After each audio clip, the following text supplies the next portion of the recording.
This week on the Retirement Quick Tips podcast, I'm sharing with you 40 life lessons I've learned in my 40 years on this planet. Now, today I'm talking about 3 inalienable truths, according to yours truly. These are my quirky yet absolute beliefs that I've come to discover, and I've decided that they are actually inalienable truths. Not quite life, liberty, and the pursuit of happiness, but close enough. Okay, number 1, there is a direct negative correlation between the number of bumper stickers you have and how crazy you are. No bumper stickers, just 1, possibly 2, we can be friends. A whole back window covered in them, total nut job. My friend just added a new bumper sticker to her car. It's her 3rd.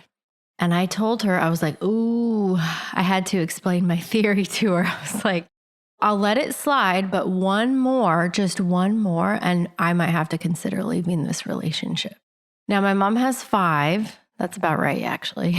My mom listens to this podcast a lot, so she'll probably text me for calling her out on that. I encourage you, start applying this theory to people you know, and you'll see that it truly is inalienable. Like, it's an unchanging fact. Okay, number 2 inalienable truth or belief of mine is that it can be summed up in this statement: no one cares what you shot at golf. But the same applies to life. I play lots of golf and people are eager to talk about that. I fall into this trap too, because I might remember a great shot and then come home and want to tell somebody about it, my husband, whoever. But unless someone is asking you, they're probably not interested at all in your excellent round of golf, where you went on vacation, the boring details of what you ate. I mean, I just think of like every social media feed. It's just completely unnecessary and no one really cares. Now, we all want people to like us, so there's a strong temptation to talk yourself up or do that like humble brag thing, but it usually ends up backfiring. So I'm not saying you shouldn't talk about your life or talk about these things, but I think people would be much better off taking a pause. My 2-year-old is yelling at me in the background, if you can hear that. But just taking a pause, asking the other person about themselves rather than talking so much about yourself. I try to do that quite a bit. I was the opposite growing up because I'm very extroverted. I got in trouble for talking all the time in class. I wasn't that well liked by my teachers, I think mostly because I was a little bit sassy, but also because I did talk a lot. And so I didn't realize until adulthood that it's actually a lot more enjoyable to listen to people and ask them questions and listen to what they have to say rather than focusing the conversation on you. So I try to remember that no one cares what you shot at golf, but the same theory applies to just everything in life. Okay, the last inalienable truth, and then some of you might not like this so much or rub you the wrong way, but if you think your pet is a human, if you treat your pet like a human, if you say that your pet is like basically like another child, you need more human friends. If you're taking it for walks in a stroller, you're taking it on play dates, things like that. Some people I find go way too far. It's fine to love your pet, but they're a pet. They're not a person. And I think if people treated people the way that they treat their pets, the world would actually probably be a much better place. So love your pet, but remember, they're an animal. They're not a human being. There is a difference. Okay. Oh, he's so upset right now. Okay. The last one.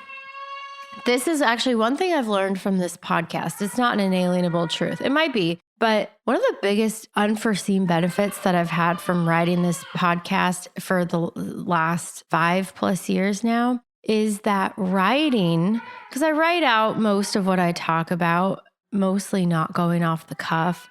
I'm writing down my thoughts, researching things, organizing my thoughts in a logical order so I can talk about it and it makes sense. But what writing forces me to do is to think and to organize my thoughts. Like I think much better because I write.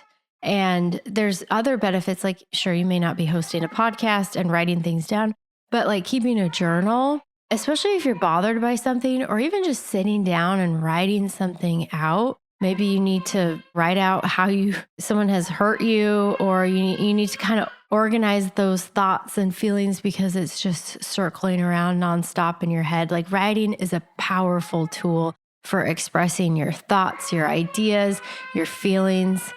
I had a high school teacher, my senior year English teacher. His name was Mr. Stiff, and the name was perfect because he did not emote at all. He was very just stern, and he was a great teacher, but he had very high expectations because his students, he was my junior year, not my senior year. So the junior year, that's the year you take your SATs. So we're focusing a lot on like vocabulary and SAT words and writing. And that's the year where you write your big junior year book paper. It's like your big project for all of high school.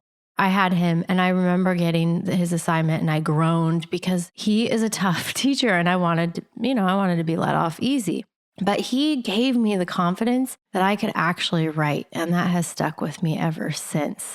And he was fairly close to retirement back then, so I don't know if he's even still around, but I think about him often because it was after he came up to me and gave me my research paper back, and I got an A on it. And then he told me when he handed it to me, he goes, I don't do this very often. Sometimes he'll go years without giving someone an A on their paper, but he gave me an A, and he said he loved the paper. And I was like, are you is this me? Okay.